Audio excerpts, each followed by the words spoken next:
Let me get my YouTube voice ready. All right, here we go. All right, guys, new patch just announced for auto chess on June 20th, which is actually going to be June 19th for my Western friends. That's 10 p.m. Eastern time, 7 p.m. Pacific time. That's 2 Universal time. So right now, as I'm streaming this, it's 9:40 p.m. Eastern time. So in the next 20 minutes, the patch will start. It takes 60 minutes, but you can still play while the patch is happening. Whenever it says 60 minutes like this, you can keep playing. You don't have to wait for the patch to finish, but you will need to restart your game eventually to get onto the new patch. Let's jump into the changes. So I haven't looked at these yet.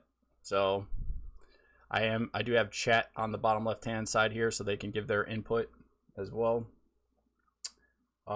They did change up the balance change preview graphics. I kind of like these ones. They're pretty cute.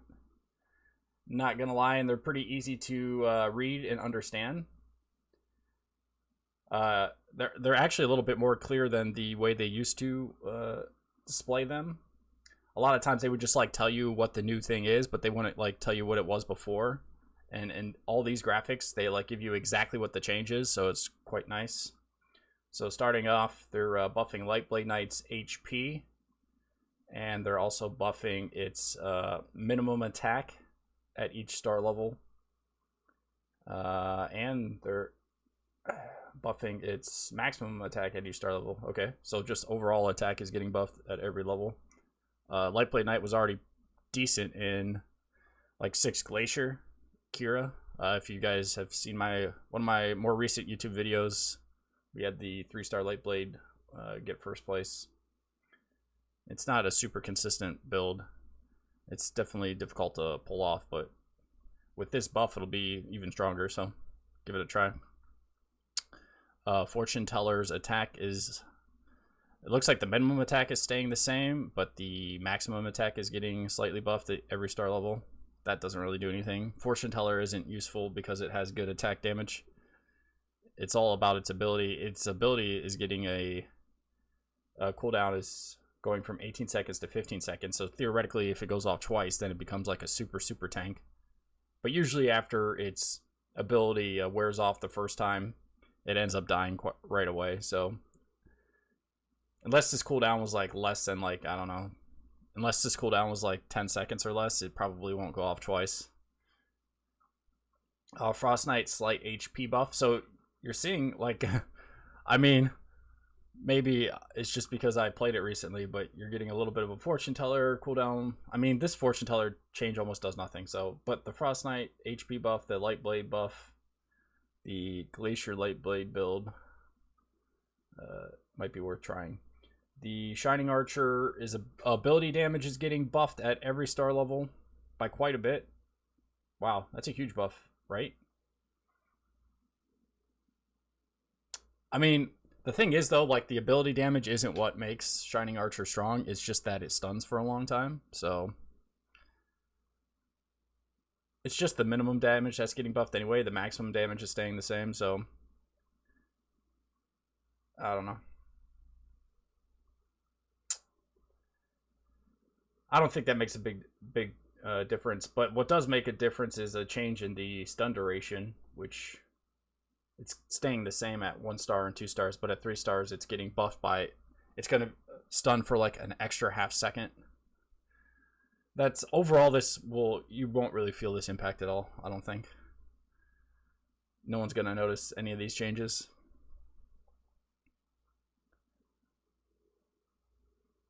Alright, 6 Knights are getting buffed though. The shield percentage is getting buffed from 10% to 20%. So remember the way Knights work now, it's that the shield percentage gets stacked. So let's look at Knights real quick. So I am the Knight, the Bat Knight. The way Knights currently are is at 2 Knights you have a 20% chance of getting a shield. At 4 you get 20% chance. So those stack. So at 4 you have 40% chance basically. Now at 6 it's going to be also 20%. So now it's going to be a 60% chance of getting a shield. So more than half the time you're going to hit a shield every 3 seconds. Where before it was exactly 50%. So That's a nice little buff.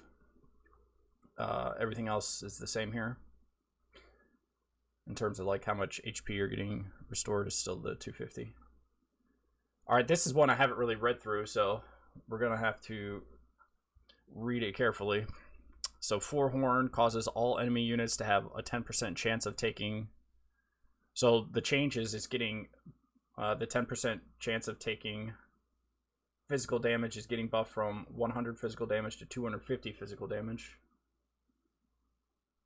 And the length of time that you're being disarmed is getting buffed from 1.5 seconds to 2 seconds after each normal attack. So that just makes 4 Horn a little bit stronger. A little bit better of a counter against 4 Witchers, which is where you mostly played against. Or I guess it's kind of good against like maybe Hunter too. But mostly it's useful... and Assassins. So it's mostly good against Witcher and Assassins. Skydome Totem causes all enemy units to have 50% chance to take... Oh, this is a big buff. So half the time they're going to take 500 magical damage now. And be silenced for 5 seconds. That's pretty strong. Yeah, so definitely 4 Horn. Definitely worth trying. Obviously, you can only really play 4 Horn if Khan is in the legendary pool, or if you're like playing wizards, like you're playing 9 Feathered, or you're playing 9 Mage, or you're playing 9 Assassins, you can technically switch to 4 Horn, but that would be your only synergy. So that's probably only useful against specifically Assassins, or probably that won't win against Witchers, but you can try it. And then the Kira Imprint is getting an HP buff from 450 to 600, and you might be asking why the hell are they buffing Kira? It's already really strong, but there's going to be another adjustment here that I don't remember what it is, but we're going to get to it. So that's why they're buffing the HP here. All right, nerfs. Fallen Witcher nerf. Finally, a nerf to Witcher. This nerf is huge. They're going to take away an entire 50 HP. Incredible. I'm sure no one will play Witcher now. The maximum attack at every star level is still the same number, so it's still 260 at 3, it's still 130 at 2, and still 65 at 1 star. But the minimum attack has been lowered by 10, 20, and 40. So on the high end, it's exactly the same, but on the low end, it's a little bit worse now in terms of the attack damage. But come on, dude. Come on. This is like nerfing it, so this is like saying you nerfed it, but you didn't really do anything. This is not gonna make Fallen Witcher or Witcher builds less impactful, in my opinion. Come on, Drodo, you're killing me. All right, Nightmare, magic resistance getting dropped from 30% down to 20%. Nice. Right now, Nightmare in 6 Warlock is the best counter against Shaman builds, by the way. So if you had the ability to switch to like a Divinity Warlock with Nightmare carry, it was the best way to beat 6 Shamans or 4 Shamans. And this built-in magic resistance is part of the reason. So now it's slightly worse against those builds, but I still think and the cooldown, and now the cooldown is also getting a huge... This is a big cooldown nerf. Like, they've touched the cooldown before, like by like half a second here and there, or a second here and there, but this is a big nerf. From 5 seconds to 9 seconds at 3 stars. I don't really know that this makes a big deal in Divinity. It's still going to be pretty low, right?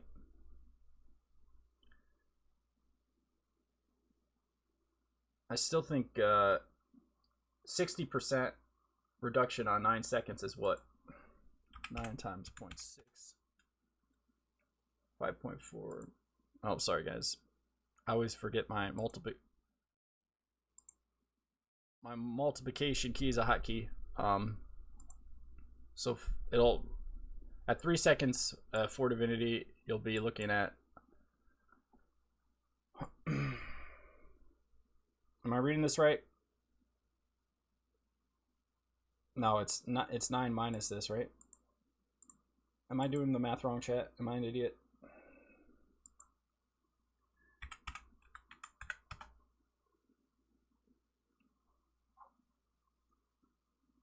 I have to be doing this math wrong.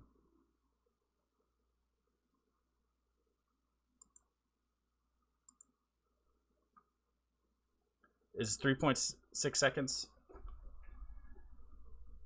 Does that sound right?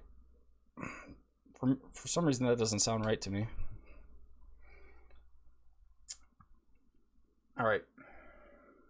So yeah, at 4 divinity, 3.6 second cooldown at 3 stars, versus before it would have been what? 5 times 0.6.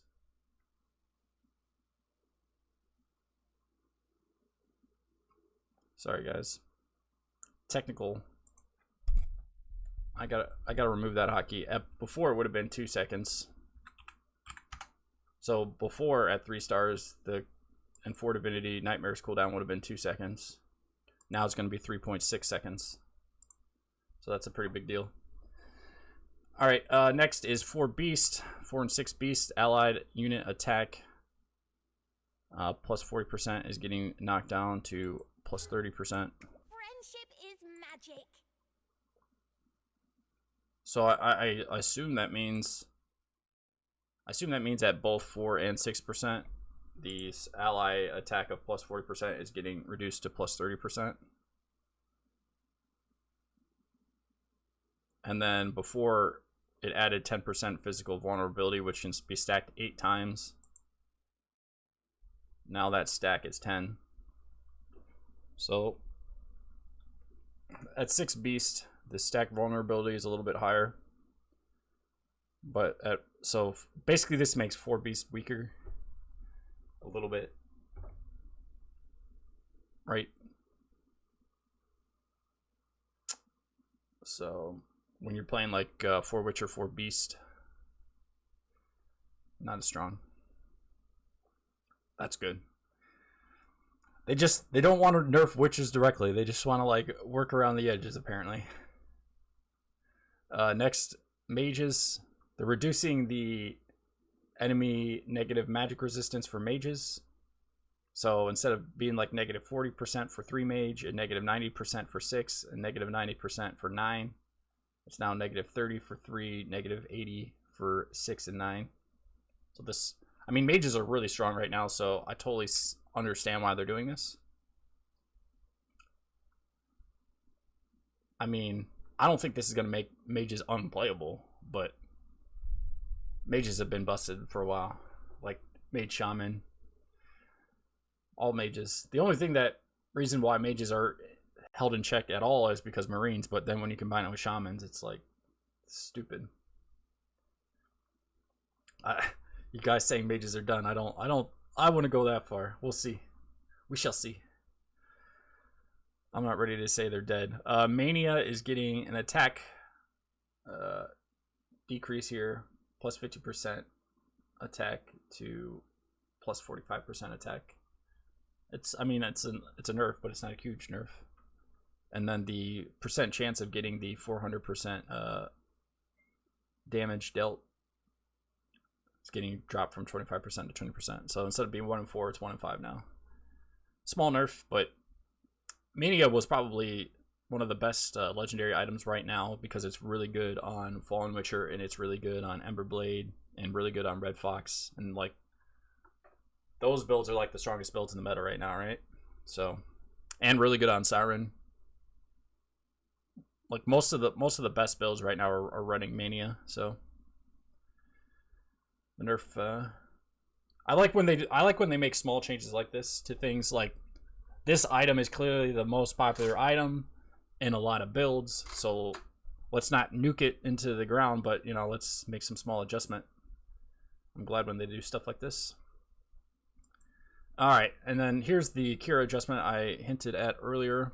All Kira pieces gain the effect before starting the battle. Devour allied pieces in 4 adjacent grids. That's the same as before. I'm gonna pull up a Kira. Where are we going? Let's compare this to what it says in game right now. So in game right now,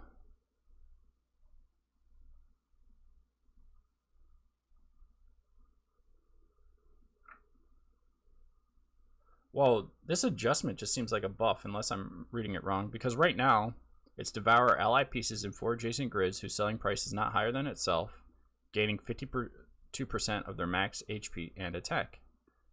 Devouring order is Kira's left, right, rear, and front. Now it says 60% of their max HP and attack. And it's still the left, right, rear, and front. Am I reading this wrong, guys? Hello? Is this not just a buff? Did they not just revert Kira's nerf down to 52%, back up to 60%? And they buffed the HP that it gets? What the hell? Kira's already super strong. Game? Hello? Is anyone home at Drodo? Is there anyone in the office? I guess they maybe their data or whatever is saying, since they did change Kira from a rare item to an epic item, right? So maybe they're like, okay, it's an epic item, it's still good, but because it's an epic, it needs to be a little bit stronger. But come on, dude. Come on. I don't think this was necessary. Yeah, maybe my perception is that it's stronger than what the stats actually say. Who knows? I have to, I want to trust that their data gives them more information than just me playing the game, or us, collectively playing the game and expressing our opinion to each other. But all right. I mean, I have evidence that something that they're using for their information is broken, or they're choosing to ignore certain stuff, because we know for a fact that they're not addressing Witchers for too long. So that gives me evidence that there's some break in the way that they're making adjustments. Either ignorance or stubbornness, or they're just trying to sell more skins for Fallen Witcher or some shit like that, which makes sense. So I don't always just trust that their data, they know more than what we know because of their data. Because we know that they don't follow the data. We all know that Fallen Witchers should have been nerfed more and sooner. Anyway, Assassins. Decrease the duration of jumping to the back of the enemy at the beginning of the battle. This is cool, right? This actually is kind of a big buff to stuff like Emberblade and Red Fox, because now they're going to get their ability off way sooner, especially if you're playing it in 6 Assassins or 9 Assassins, because that first auto attack will pretty much give them 100% mana, because it's guaranteed to have a critical hit on the first attack. So this is kind of a big buff to those builds. So Kira Emberblade, Kira Red Fox is looking pretty good right now. Those are all the changes, guys. So any opinions from chat before we end this? Bam, bam, bam. I don't see anything to the contrary to what I was saying. Alright, guys, I'm going to upload this video to YouTube, and by the time you guys see it on YouTube, the patch should hopefully be live. It's underway right now this second, so I won't get it up to YouTube before it goes live probably. So thanks, guys, for watching. If you're not already, subscribe, hit the like button, and I stream every day on Twitch, so check me out there. I'm streaming right now as I make this video, so if you guys want to see what I act like when I don't get first place every game, definitely watch the live streams. And until next time, guys, see you in my next video. Peace.